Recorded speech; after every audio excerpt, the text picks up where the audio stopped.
Got any idea where I should put this? No, over there. It'll do for now. Right. Oh. Well, I don't know about you. I've had about enough for tonight. Mind if I make a move? No, you get off. We'll get the second car in tomorrow morning. We'll sort out the point of sale stuff when the others are here. Listen, this time, tomorrow night, we're going to be in the thick of it. How many do you reckon to turn up? 200, 250? More than that, with a bit of luck. We sent out twice as many invitations as last time. You staying on, then? Yeah, just for a bit. Knock off the main lights when you go. I'll see you tomorrow. OK. Good night.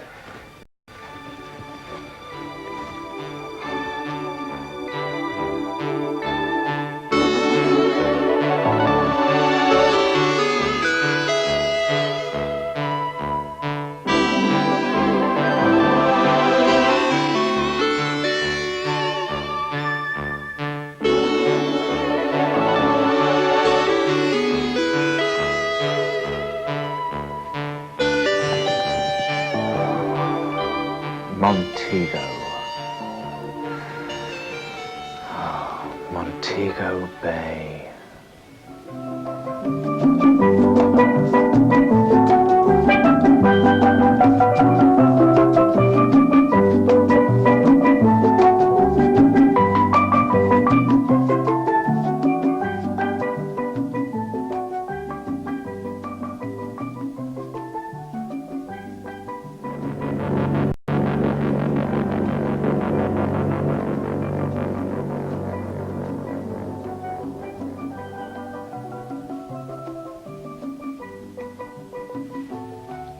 Good evening. Sorry, I was miles away. Yes, I know. It's quite a place, isn't it? Where? Montego Bay. Where else? My name's Mike Barnes. What can I do to help you, It's Mr. really more a question of what I can do to help you. Actually, it is late and we are closed. Normally, we're all gone by this Yes, time. you've got a launch party tomorrow night. Yes, I know. Yes, well, if you'd like an invitation, I can give you one now, but... Tomorrow's a bit difficult. Is that the car there? Yes. Well, one of them. Anyway, if you'd like to follow me, No chance of a quick look. Oh, I'm sorry. Completely out of the question. If you'd like to pop along some other time, I'm gladly show you around, give you a test drive if you like, but tonight, that's all you're going to see.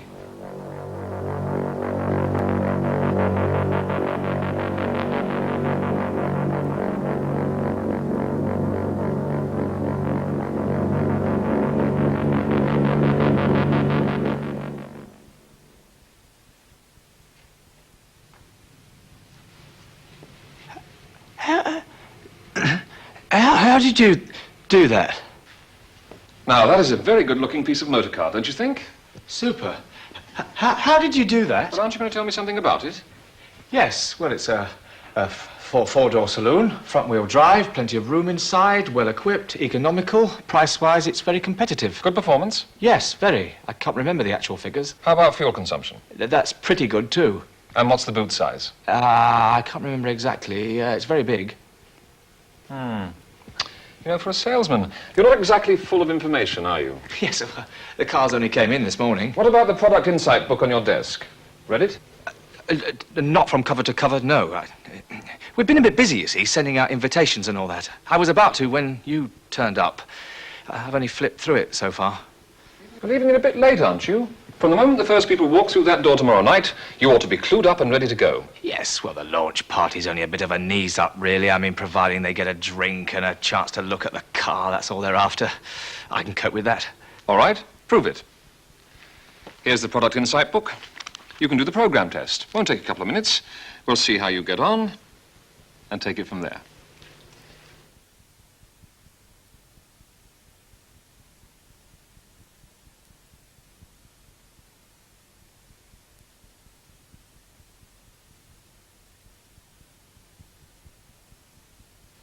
5, 10, 12.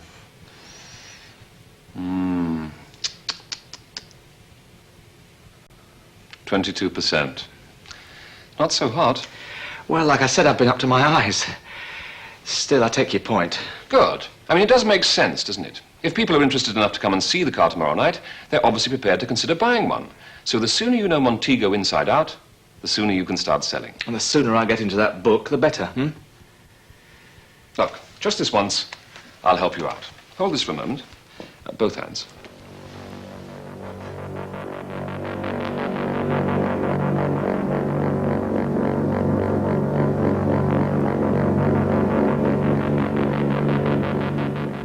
Right, let's see if that worked. What are the three major benefits of brakeless ignition? Better fuel economy, far more consistent performance, and a much longer life. What models in the range have the split rear seat? HL and above. Good. Where is the switch that disconnects the boot lock from the remote release system? In the boot itself, for security. Hey, that's fantastic. True. It's just a pity you didn't learn it for yourself. Right, let's get on. You know the car now. What about your customers? Oh, no problem. Well, let's see, shall we?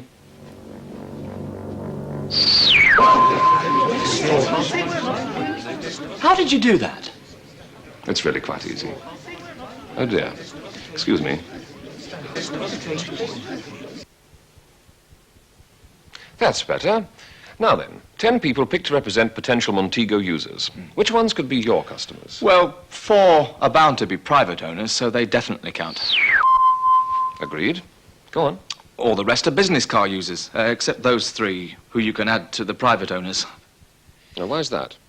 A choice. About half of all business car users can pick what car they drive. I mean, okay, they may have to choose from an approved list or within a price bracket, but they certainly don't get lumbered with any make of car, whether they like it or not. Like those 3 know they're our fleet sales manager's responsibility. Very good. Oh, thank you. Very good. So just as a matter of interest, what is your definition of a business user? Well, someone who drives a car provided by the company they work for. They don't actually pay for the car themselves. And?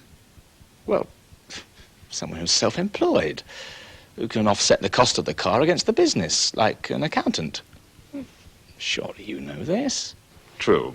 But from your point of view, it means the vast majority of people who could end up behind a Montego steering wheel are customers who choose their cars through local dealers. And that can't be bad, can it? I wish I could be so sure.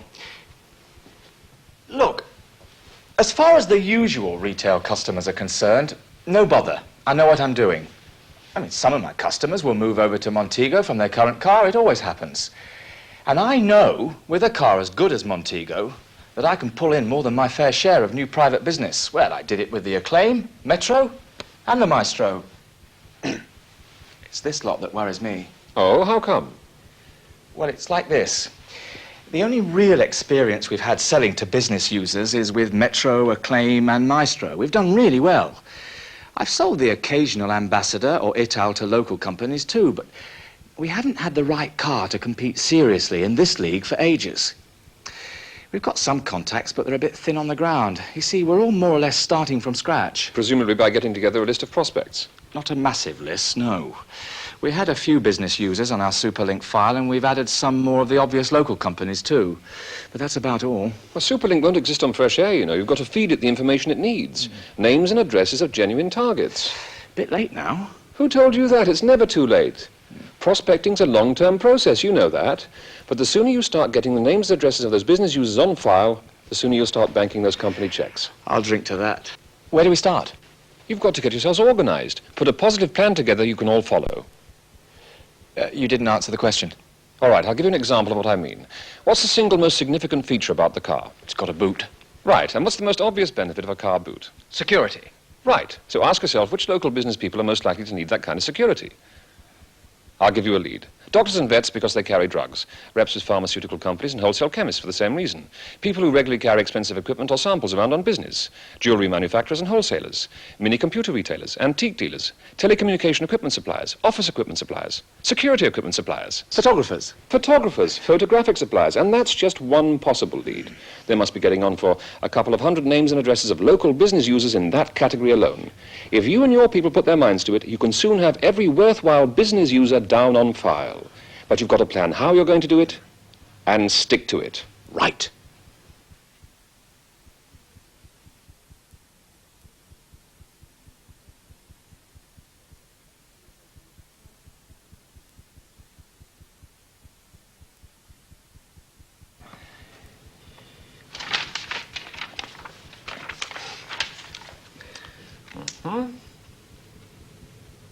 Yes, fine. That seems a realistic enough plan. Just make sure you follow it through, that's all. Right. Well, where do we go from here? That's pretty obvious. You know the car. You now know the types of customers you're going to have to sell it to. What you've got to sort out now is what these people are likely to be looking for in a car like Montego. You mean things like reliability and so on? Well, that's easy as far as the private customer's concerned. Anything to do with cost. First, price, fuel consumption, service requirements, oh, and of course, reliability. Then they're after a car that performs well. Rolled holding, acceleration, and so on. Then after that, comfort, equipment, quietness. Yes, you've got it. Speaking generally, those are the kind of things private customers are looking for. And they usually always have something to do with cost. That's normal because they're paying for it themselves. Now then, what about the business user? Well, I should imagine reliability is top of the list. Aha. Why? For the same reason as the private customer. No, not exactly. Look, I think it would be best if we get the information straight from the horse's mouth. Now then. What the... Don't worry. We won't keep you a moment or two. What's your name? Alan Davidson. And what do you do? Well, I work for a firm of chartered surveyors. Why? And you have a company car which you could choose for yourself up to a price ceiling. Good. What were the things you were really looking for in a car that you needed, in some kind of priority? Well, I spend a hell of a lot of time out of the office, you know, visiting different sites, and, well, if the car kept playing up, I just couldn't get the job done. No way. At best, it would make it a damn sight more difficult. So what you're saying is you needed a car that wouldn't let you down. Yeah. You see, as far as he's concerned, poor reliability is not simply a question of cost. It's the sheer inconvenience and the effect on his job that really counts. What else were you after? Well, what I didn't want was a boring car. I mean, if you've got to use a car for business, you may as well get some fun out of it. If a car sticks to the road and gets a move on, you can relax and enjoy it a bit. What next? It had to be economical on fuel, definitely. I mean, okay, so the company picks up the petrol bills when I'm on business, and naturally they want to keep the costs down, but well, the other thing is that I use the car myself on holidays and at weekends, and I don't want to have to pay through the nose either. Go on. Next, I wanted a quiet, comfortable car. I mean, apart from the fact that I need quite a bit of legroom for myself, and I've often got a couple of clients in the back, well, I use the car so much that it becomes like an extension of the office. And I mean, who wants to work in a noisy, uncomfortable office? I mean, in some cars, you arrive at the site and you're bushed before you've even started the real job, especially on a long trip. That'll do. Thanks for your time. Well, they don't seem much different from a retail customer's priorities from what I can see. But the reason why he's chosen them are completely different. And that means you've got to sell the car differently as well. For example, to the private motorist, fuel economy is mainly a matter of cost. A vital point for you to make.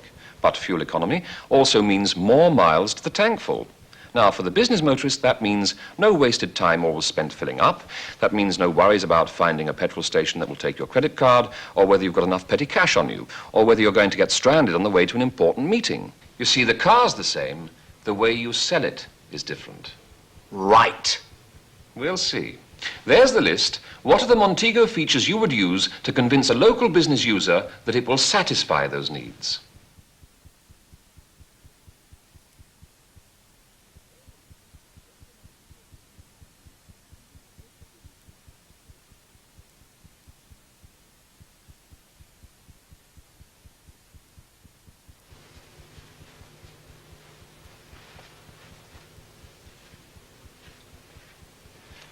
Well, roll on tomorrow night. That's all I can say. Got you going, has it? You bet. You know, the more you look at the Montego, the more you realize just how good a car it really is. I know that, and you know that. But what about the people already driving other cars? What do you mean? I mean the competition. Ford and Vauxhall owners for a start. Almost 2 out of every 3 Montego sales you make will have to be to people like that. They're the ones you'd have to convince that the car is as good as it really is. Shouldn't be that difficult. No. All you've got to do is know the main strengths and weaknesses of the cars you're up against. What are the features a Vauxhall salesman uses to sell a Cavalier? What are the things Sierra owners like about their cars? Know those things, and you can soon get your own arguments together in advance. Never knock the competition, golden rule. I'm not suggesting you knock the competition. Far from it. But there's nothing wrong in making an honest comparison, is there? And proving your car is the much better buy. Look, I'll show you exactly what I mean. No, please. Not again. Really, you're disturbing Relax, a lot. relax. Won't take a minute.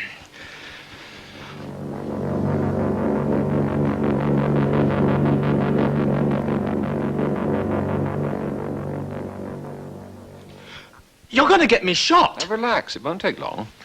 This is the Cavalier GLS, so it's Vauxhall's equivalent of the Montego HLS. Now, the Cavalier is not a bad car.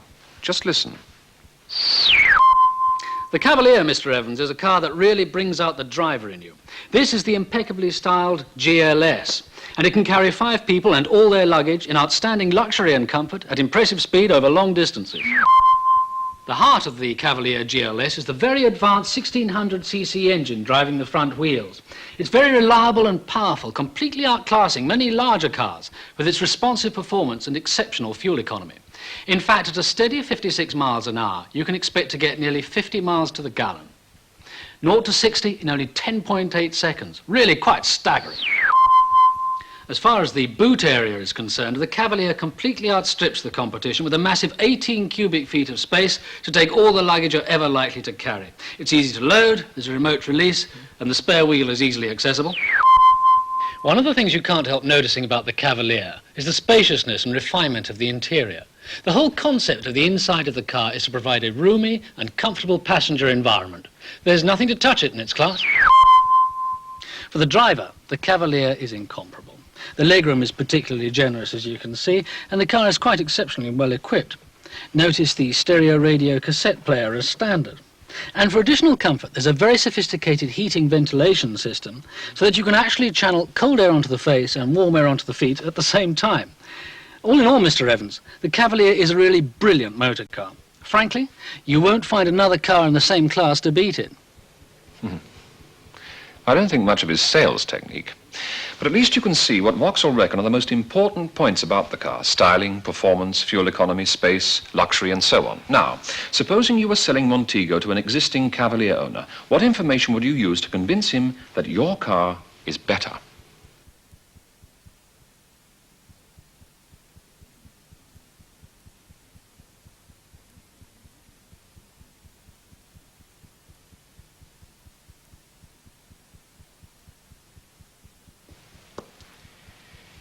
You know, when you get down and analyze it, there really is no comparison.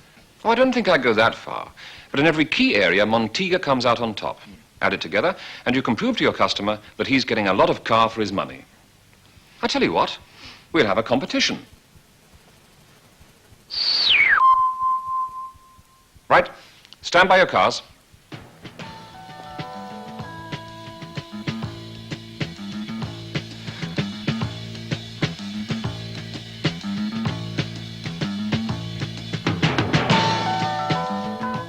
Now then, ignoring the features both cars have in common, I want you to list those advantages each model has over the other. On your marks, get set, go. Alloy wheels, Electrically operated front windows. sunroof, Central door locking. 0 to 60 in 10.8. 9.8. Boot, 18 cubic feet. 18.4. Total legroom, 74.3 inches. 78.6 inches. Electrically operated and heated door mirrors. Variable delay intermittent wipe, split folding rear seat headrests, and a rear center armrest. Under bonnet lamp. Courtesy light delay. Remote release fuel filler flap. Pass. Illuminated column stalks. Rear compartment heating. Programmed ignition. Pass. TD wheels and tires. Electronic. All right, don't rub it in. Good, eh? The customer's yours. And that's against the car that's generally acknowledged to have the best feature range in its class. Until now. Okay, but shouldn't we be concentrating on the Sierra? I mean, it's got the biggest chunk of the business user market by a mile. Let's have a look at it then, shall we?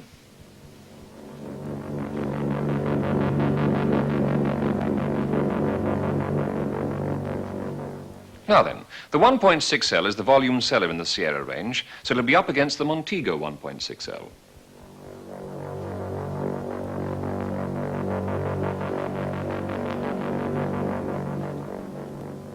We'll have a change this time. The people you're going to have to convince will be Sierra customers, so you might as well start now.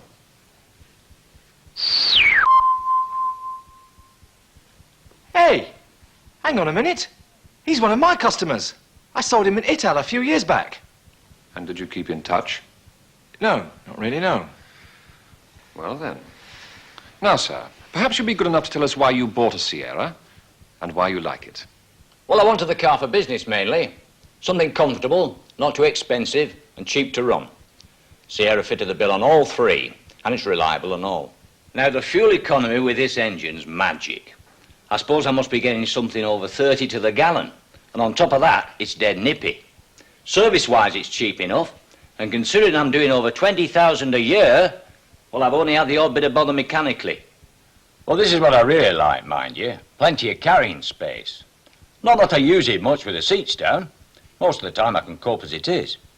From passenger point of view, there's plenty of room in back. Now, that's important, because we've got 2 kids, and the wife's mother in tow a lot of the time. Apart from that, it's nicely done out, with a fair bit of storage space, which is handy. Now, I'm a big chap, and I like my comfort when I'm driving. Plenty leg room. Sierra's good with that. Seats comfortable and all. Head restraint, the works. Instruments are clear, plenty of them. Great visibility when you're really motoring. Now, for my money, it's a damn good car, and out to touch it. So I'll probably get another when I'm done with this one. Well, he certainly seems to be keen, all right. No doubt about it. But those are the kind of people you're going to have to sell to. It's a tough old world out there. Anyway, you know what he likes about the car. Go through the list and see how Montego compares.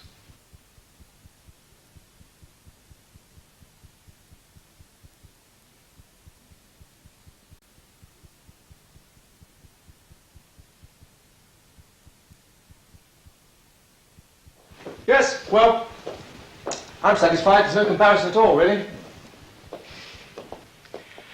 I mean, they're both definitely good cars, but in lots of ways, Montego's still got the edge. But don't tell me. Tell him. Hey! Hang about! You know, sometimes you can really go too far. Sorry about that, Mr. Hardwick. Could you spare me a few seconds? I suppose so. Hey, that looks a bit of all right. Oh, it not only looks good, Montego is good, and I'll prove it. Now, you said you were looking for a car that was cheap to run. Well, this Montego has a new S-Series power unit with all the advantages of an electronic engine management system and programmed ignition. Now, that not only keeps the engine running at peak efficiency, but with the 5-speed gearbox, that's standard on this car, at a steady 56, you'll be getting 53 miles to the gallon. Now, that's 8 miles to the gallon better than your Sierra. Interesting. Not only that, Montego's quicker. 0 to 60 in 10.9 seconds. Now, that's over 2 seconds quicker than your Sierra. Well, like I said, I like to put my foot down now and again. And it needs less servicing. Only once every 12,000 miles. So you'll be saving money there, too. You've done your own work, lad. Now, you mentioned reliability. Well, these days, Austin Rover cars have quality and reliability designed in from the beginning. And there's a 6-year corrosion warranty on the body. That's something Ford don't offer. So, you can expect a good second-hand price on the Montego when you come to change it. All helps. And this boot, you're really going to like. At 18.4 cubic feet, it'll swallow what your Sierra can hold, even with the family on board. And as far as your business samples are concerned, it's much easier to load, and the sill is 5 inches lower than your Sierra. And it's very secure. Out of sight, out of mind. Compared with the Sierra, Montego has more space for the family, more legroom, and therefore more comfort on long journeys. Oh, and for the mother-in-law, you've got the benefit of rear compartment heating to send her to sleep. I say there's plenty of leg room, more than my car. Yes, I thought you'd like that. You know, it makes a big difference the amount of time you spend in the car. And they've added some nice touches, too, to make driving more comfortable, like height-adjustable seatbelts. Well, that's clever. And on top of all that, around 40,000 miles, Montego will save you a lot of money. Around £370 less to run than your Sierra. You are? 370 quid? That's worth thinking about. When can I have a test drive? Any time you like, Mr. Hardwick. How about Thursday afternoon? You're on. You see, providing you get your act together and present the features properly, Montego can easily win you back that lost customer. Car for car, he'd be mad to choose another Sierra, particularly once he's got a chance to get the feel of the car on the test drive. Right. Well, where do we go from here? You mean, where do you go from here? Montego represents the best opportunity Austin Rover salesmen have had to cash in for years. Financially, you could do very well if you play your cards right. That dream holiday in Montego Bay could be more than just a fantasy. Oh, yes, I never thought of it like that. Oh, why not? Decide how many Montegas you've got to sell and go after it. You should always set yourself a proper sales target anyway. And don't cheat. Don't rely on converting existing clients. Make sure they're conquest sales. Well, that means I'm going to have to chase a good few prospects. Then do it. You should have a pretty good idea of what your success rate is, so it'll be easy to work out the number of people you've got to keep the pressure on. And for heaven's sake, be businesslike when you're dealing with business people. Well, I've always done proper cost comparisons with their current cars, if that's what you're talking about. Put it on paper. Business people like that. The only thing I'm worried about is, I remember reading somewhere that one of the strongest reasons these sort of customers buy a particular car is because it's the same as the one they're driving. They don't like change very much. You know, how do you get around that one? Get them behind the wheel. Push the test drive. It's vital. Well, you know, you've been a great help. Why don't you drop in again sometime? Well, who knows, this time next year we might meet up in the Caribbean. Remember, it all depends on you in the end. Yeah, just imagine. Hot sun, white sand, rum punchers, topless by day, legless by night. Better than Bournemouth. Near my hubby likes Bournemouth. Oh, hello, Mrs. Ogden. You're working late, dear? Yes. Well, I've got a lot to catch up on.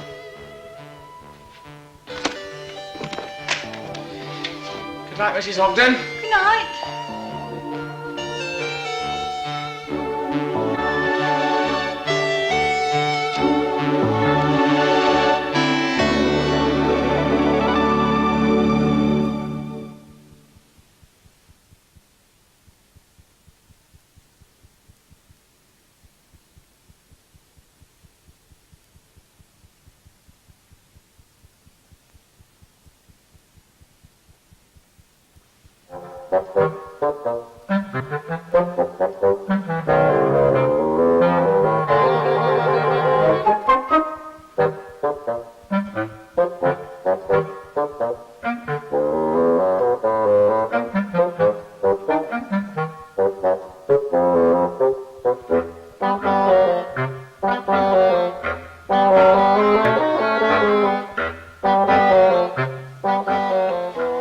So, that should have given the Maestro a good start in life. As far as I can see, it's not a question of where did we go wrong. It's more like where did we go right.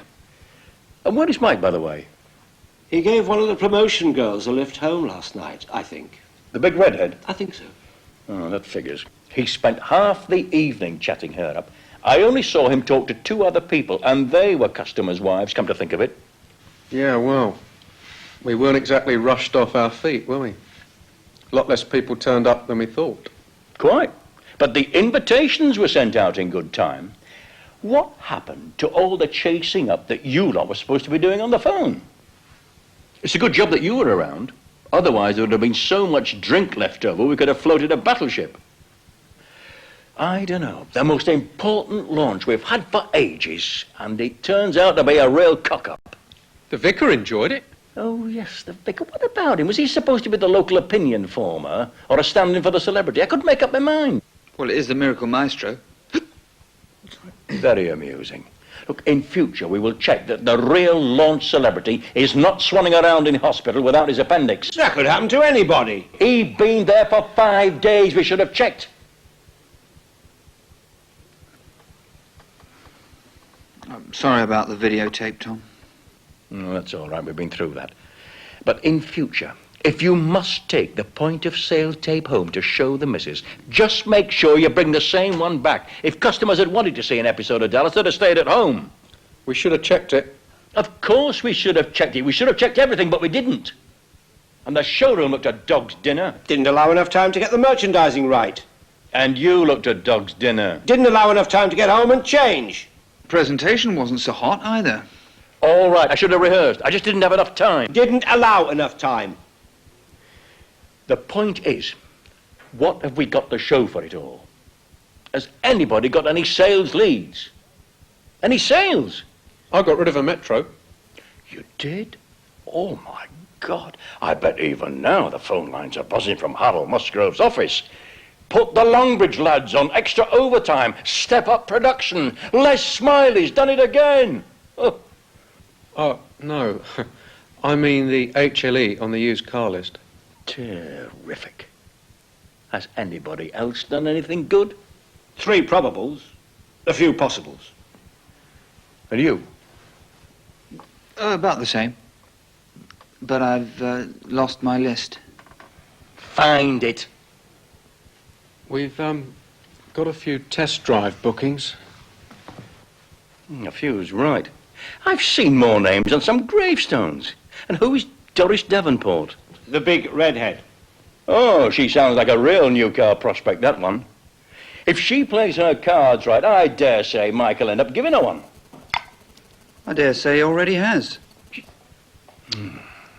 Right.